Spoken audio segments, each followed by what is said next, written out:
लोकसभा सार्वत्रिक निवडणूक 2024 के लिए जिलाधिकारी तथा चुनाव अधिकारी दिलीप स्वामी इन्होंने जिलाधिकारी कार्यालय के सभागृह में सभी शासकीय अधिकारी और कर्मचारियों की मीटिंग लेकर चुनाव प्रक्रिया के बारे में उन्हें मार्गदर्शन किया।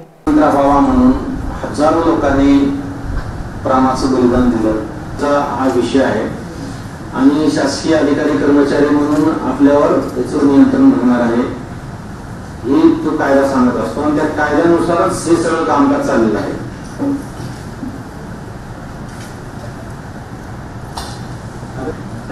आता आपण आपल्या सर्वांना काही तालुक्यामध्ये मी त्याच्यानंतरही आज या ठिकाणी बोलवण्याचे दोन कारण होते।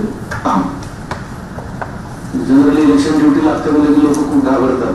विषय त्याच्यामध्ये होतील एक तुम्हाला जे मतदारांची जागृती हा जो विषय आहे तर ते पुढचा काही मतदान केंद्र आपण फक्त महिला तिथे कर्मचारी असतील, बाहेर थांबलेल्या पोलिसांपासून ते आत सगळ्या महिला कर्मचारी असतील।